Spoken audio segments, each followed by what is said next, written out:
Now, who expected this? What's going on, guys? It's King Sean here, back with another video. And in today's video, I will be breaking down the Carson Wentz trade to Washington. I did not expect this at all. There was no rumors leading up to this. I will go over the trade details in just a moment, as well as Carson Wentz's cap hits and stuff for the upcoming season, and as well as I'm gonna explain, is he the answer at quarterback we've been looking for? So yeah, but before we start this video, make sure you guys leave a like down below, subscribe, and turn on notifications, and let's get to it.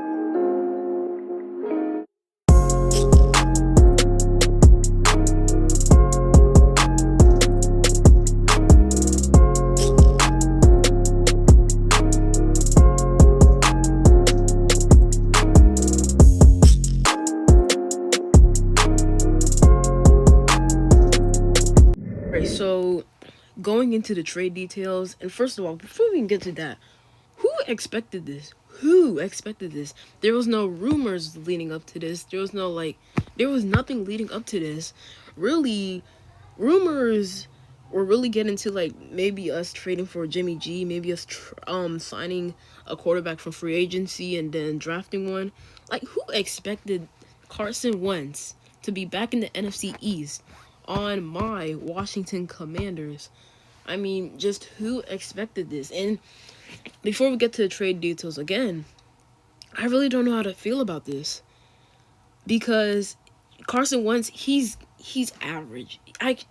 He's above average, and he's definitely an improvement to what we have right now.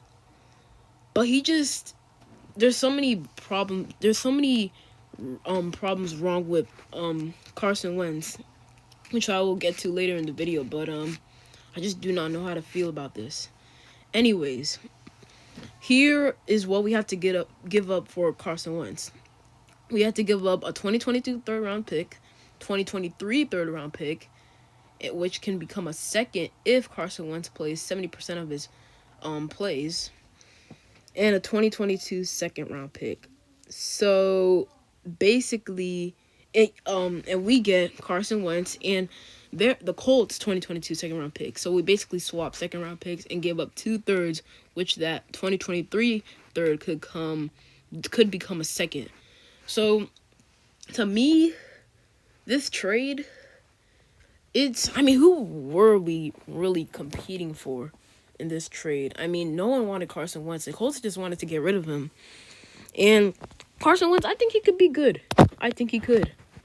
But we'll see. 2 third-round picks, I just don't really like that. I wouldn't mind giving up a third-round pick. I'd probably also give up a fifth, which could become a fourth or another third if he plays 70% of his plays. But I'm not a fan of giving up 2 third-round picks for a guy who wasn't great last year. And his stats were he passed for 27 touchdowns to 7 interceptions. Good touchdown to interception ratio. But when you turn on the film, it doesn't really look like he threw for 27 touchdowns and 7 interceptions. I mean, Carson Wentz, he was just average last season. Maybe you can say above average, but he was just average last season. So I'm not sure what we're really going to get out of Carson Wentz. I mean, we could get good Carson Wentz, Eagles Carson Wentz, 2017 Eagles Carson Wentz, or bad Carson Wentz. So we'll see about that. That's all I really have to say for the terms. I think us getting the Colts second-round pick back, swapping, that's fine.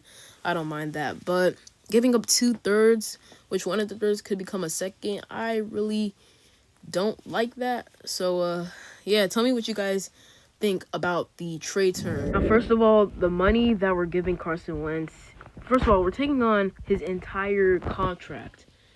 So he's going to count for $28 million against the cap. So that we have $33 million right now, and after the Carson Wentz trade, that's going to put us up around $5 million, which is not good. What we need to do to get that cap space back up is probably restructure Landon Collins' contract, because if we do that, we save $16 million, basically $16 million, which can help us try and extend Terry McLaurin or sign other guys in free agency. But $28 million against the cap this year is terrible, but it does get better in 2023 and 2024. He's a free agent in 2025.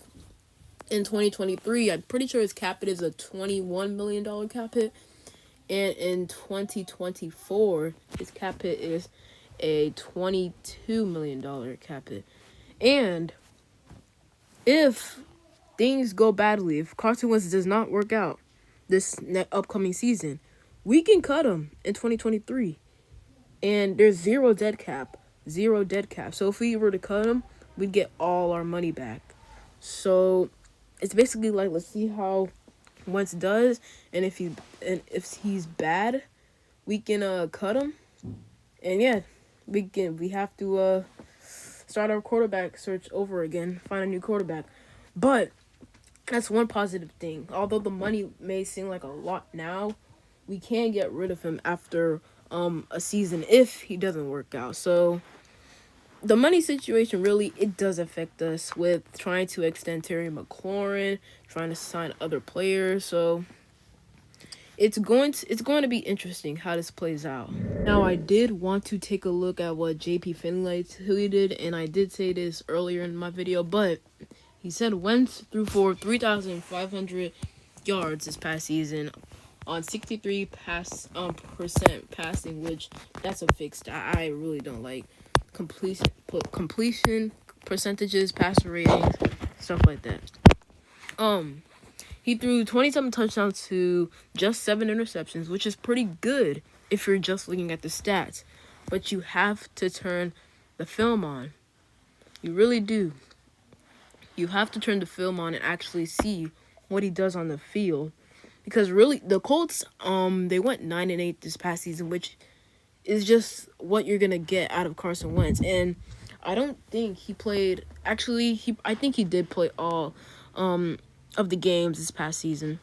I may be wrong, but we now this brings up the question, and I'm kind of gonna go off track with this, but now it brings up the question: what are we gonna do at 11? Which I will show you guys in my mock draft on Friday. I'm gonna post it on Friday. Probably make it tomorrow, but we'll see. We'll see what happens at 11. To me, we're probably gonna take wide receiver, maybe linebacker or cornerback. So we'll see what happens there. This Carson Wentz situation is interesting. Hopefully he pans out for us, and if he doesn't, we can just cut him next season and start over again to a quarterback hunt. So yeah, let me guys know how y'all think about the move. And other than that, it's been King Sean, and I'm out. Peace.